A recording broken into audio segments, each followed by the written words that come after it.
Hey everybody, it's Mr. Carr again. Today we're going to be looking at 4-5 day 2. Today's goal is going to be looking at more of those reciprocal functions, but now it's going to be reciprocal for sine and cosine. So with sine, remember, the reciprocal to that one is the cosecant, and for cosine, it is secant.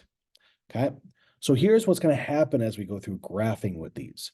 The idea with the reciprocal is, since everything is going to be flipping, all of these spots where my sine function cross the x-axis here is actually going to create vertical asymptotes for the cosecant function. So my cosecant function, we'll do this in red, will have vertical asymptotes like this. Okay. So those are all going to be lines that the graph will approach but never cross. The maximum values at each of these and the minimum values are also going to be on the cosecant function. Okay, because what's going to happen with this is, since again, it's reciprocal function, if I take the reciprocal of 1, that's still 1. So they cross at the same point. Same thing with -1. The reciprocal of -1 is still -1. So what I get from this is, I'll show this right here. We're actually going to get like these little mini parabolas that are going to just repeat in this pattern. Okay. So this is the basics of our cosecant function. It looks like that. Secant will do the same thing, but since cosine is just a little bit shifted of a sine function, it's the same exact concepts though. So I'm going to have vertical asymptotes every time my cosine crosses the x-axis. Okay. And then every time we're crossing, or sorry, every time we hit a maximum or a minimum, those are going to be points that are on the secant. So it's going to create the here, here, and so on. Okay. So that's our basic versions. Now that means if I want to graph a reciprocal function, it's probably easiest to go with the sine and cosine function first to reference it. So we're going to use the same 5 key points that we would create with a sine or cosine function. And then we're going to be able to do that. Then we'll be able to do the graphs for our reciprocal ones. So notice that our period is still the same because one complete cycle of this is going to be both the top and bottom half of these curves here. So my period is still 2 pi. So I'm going to go through the same exact process for finding my key points on that one. Okay.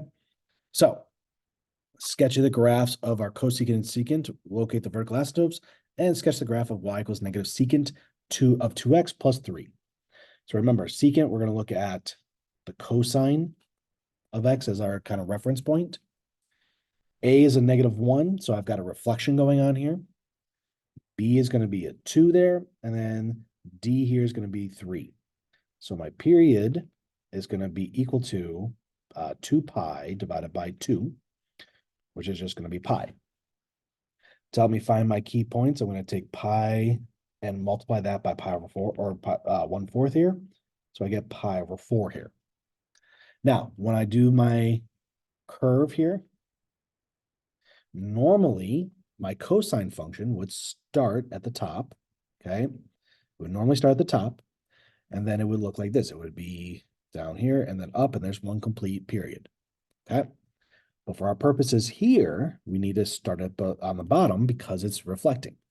So my midline here is going to be 3. I'm still going to go up to 4 and down to 2 for my high and my mins and maxes there. But instead of starting on top, it's going to start here for a key point. Okay.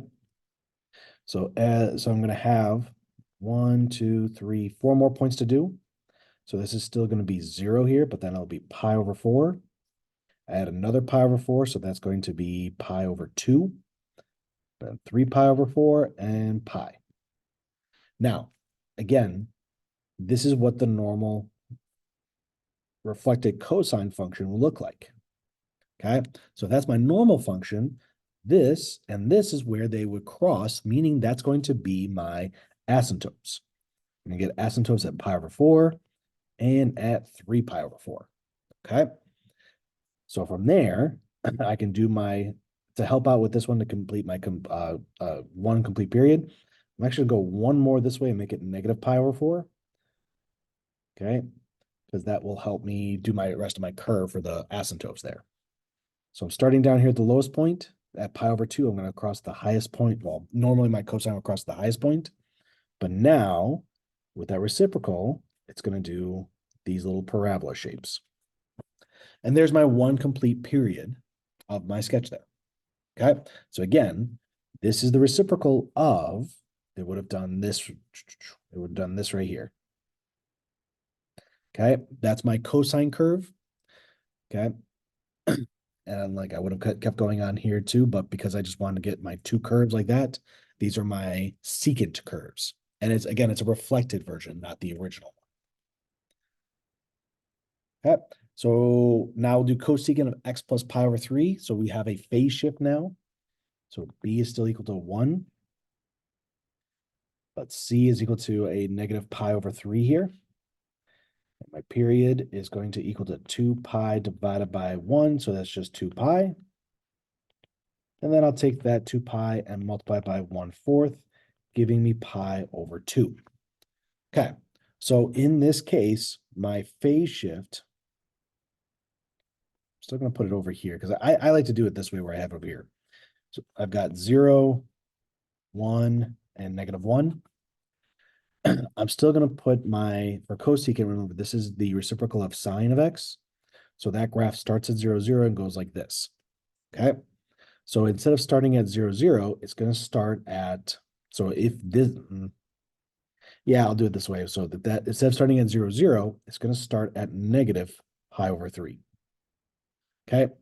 And then that means I'm going to add pi over 2 to each of these.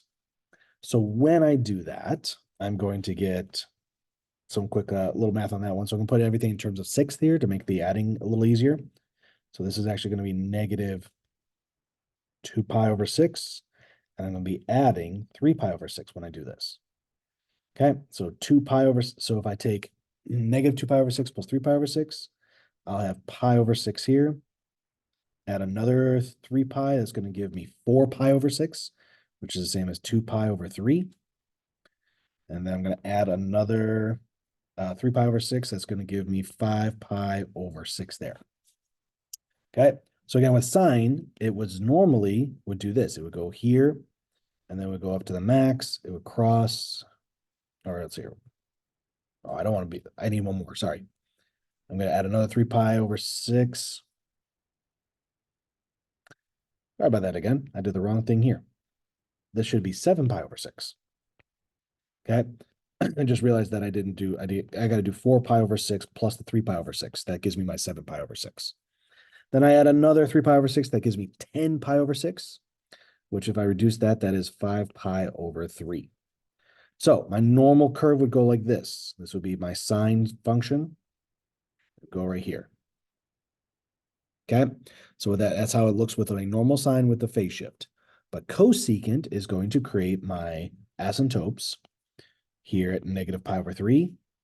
It's going to happen at 2 pi over 3, and it'll happen at 5 pi over 3. Okay, my graphs would hit my normal sine function with a maximum there and a minimum here. But now it's going to create my little parabolas here. Okay, and that's it. That's my one complete period of cosecant. Okay. And that is, oh, just realized, okay, that's it for today. So again, with our reciprocals, it's much easier to work with our reciprocal functions for graphing if we always put it in terms of our original functions, the sine and the cosine. That will help us make our graphs a little bit more finding the same key points, but using those key points a little bit differently.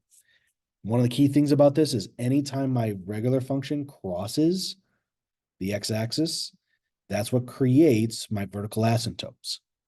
Okay. And anytime I hit a maximum or a minimum, that is going to be the kind of the opposite. It's going to be a minimum of this one, and it's going to be a maximum of that curve. Okay. But that's where we're getting our cosecant function from. All right. And that's it for today. Take care, everyone.